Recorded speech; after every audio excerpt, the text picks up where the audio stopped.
এবং আমাদের প্রোগ্রামের নাম শুধু বিদ্যালয়ের চার দেওয়ালের মধ্যেই সীমাবদ্ধ নয়, বরং এর ব্যক্তি ছড়িয়ে আছে শিকড়ের গভীরে, সমাজের প্রতিটি কোণায়।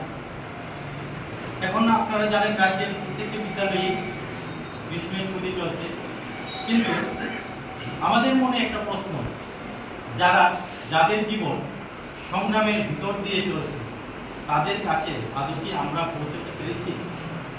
সেই একটি প্রশ্ন আমাদের দুজনের মাথায় ঘুরপাক করছে। সেই থেকে আমাদের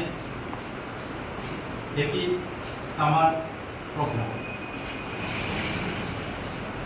সংবাদ মাধ্যম হচ্ছে গণতন্ত্রের চতুর্থ স্তম্ভ এবং আমাদের সাংবাদিক ভাই বোনেরাই একমাত্র জানে যে সঠিক কোন জায়গাটায় যেতে হবে এবং কোন শিশুটির কাছে আগে পৌঁছাতে হবে।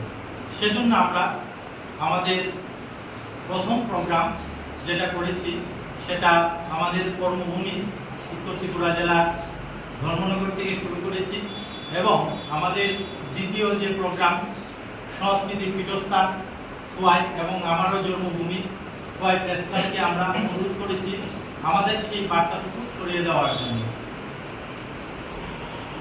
আমরা প্রথম প্রোগ্রাম 19শে মে ভাষা শহীদ দিবসে করেছিলাম। সেখানে আমরা কিছু শিক্ষণ সামগ্রী, খেলার সামগ্রী এবং কিছু প্রীতি অর্থ আমরা দিয়েছি। এবারে আমরা দ্বিতীয় পর্বে ঢুকছিলাম, সেখানেও আমরা কিছু শিক্ষণ সামগ্রী এবং খেলার সামগ্রী আমরা নিয়ে এসেছি। আমাদের স্বল্প ক্ষমতা, কিন্তু আমাদের সেই স্বল্প ক্ষমতার মধ্যে অসীম প্রত্যাশা নিয়ে আমরা এগিয়ে যাচ্ছি।